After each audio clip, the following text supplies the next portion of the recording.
జరిగిన సార్వత్రిక ఎన్నికల్లో ఏపీ ప్రజలు ఇచ్చిన తీర్పును స్వాగతిస్తున్నానని సినీ నటి వైసీపీ నేత శ్యామల అన్నారు. ఎన్నికల క్షేత్రంలో ప్రజల తీర్పు అంతిమమని ఆమె పేర్కొన్నారు. ఈ ఎన్నికల్లో విజయం సాధించిన కూటమికి పెద్దలు నారా చంద్రబాబు నాయుడుకి, పవన్ కళ్యాణ్కి, బీజేపీ పెద్దలకు హృదయపూర్వక శుభాకాంక్షలు అన్నారు. అలాగే ఎన్నికల్లో మా పార్టీ వైసీపీ గెలుపు కోసం అహర్నిశలు పనిచేస్తున్న వైసీపీ కుటుంబ సభ్యులకు ధన్యవాదాలు తెలిపారు. రాజకీయాల్లో గెలుపు ఓటములు సహజమని, గెలిచిన నాడు పొంగిపోలేదు, ఓడిన నాడు కుంగిపోము అని విన్నవించారు. మళ్లీ పుంజుకొని జగనన్న ఆధ్వర్యంలో తిరిగి లక్ష్యాన్ని సాధించడానికి రెట్టింపు పని చేస్తామని సినీ నటి వైసీపీ నేత శ్యామల ధీమా వ్యక్తం చేశారు. ప్రియమైన ఆంధ్రప్రదేశ్ ప్రజలకి నమస్తే. జరిగిన ఎన్నికల్లో ప్రజలిచ్చిన తీర్పుని స్వాగతిస్తున్నాము. ఖచ్చితంగా ఈ క్షేత్ర స్థాయిలో జరిగినటువంటి ఎన్నికల్లో ప్రజలదే అంతిమ తీర్పు. మీ తీర్పుని ఖచ్చితంగా స్వాగతిస్తున్నాం, గౌరవిస్తున్నాను. ముందుగా అఖండ విజయాన్ని మూటగట్టుకున్న కూటమికి ధన్యవాదాలు. పెద్దలు నారా చంద్రబాబు నాయుడు గారికి, అలాగే పవన్ కళ్యాణ్ గారికి, బీజేపీ సభ్యులందరికీ, పురంధరేశ్వరి గారికి, అందరికీ కూడా హార్దిక కృతజ్ఞతలు తెలియజేసుకుంటున్నాము. అలాగే వైసీపీ గెలుపు కోసం కష్టపడ్డ ప్రతి కార్యకర్తకి, ప్రతి ఒక్కళ్ళకి, వైసీపీ కుటుంబం మొత్తానికి కూడా పేరు పేరున ధన్యవాదాలు.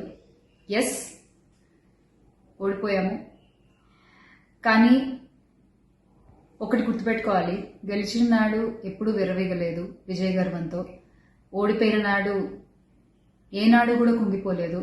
అలాగే ఈసారి కూడా మన జగన్మోహన్ రెడ్డి గారు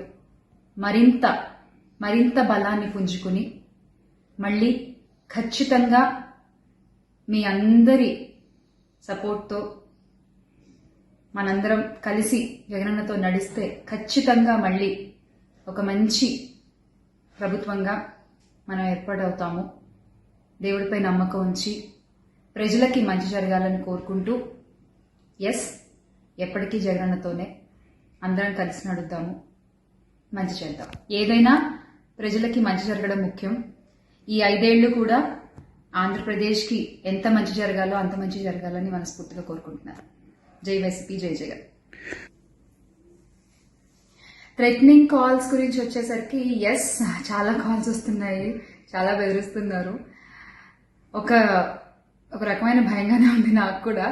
కానీ ఏంటంటే ఒకటే చెప్పాలండి, నేను మీకు ఒకటి నచ్చుతుంది, నాకు ఒకటి నచ్చుతుంది, అలా అని చెప్పి మీకు నచ్చింది నాకు నచ్చిందని చెప్పి మీరు బతకడానికి వీల్లేదు అంటే ఇది చాలా అన్యాయం అన్న, చాలా అన్యాయం. సో ప్లీజ్, దయచేసి ఏది కూడా వ్యక్తిగతంగా తీసుకోవద్దు. నేను వ్యక్తిగతంగా ఎవరిపైన విమర్శలు చేయలేదు, చెయ్యను కూడా. ఎప్పటికీ నాకు చాలా గౌరవం.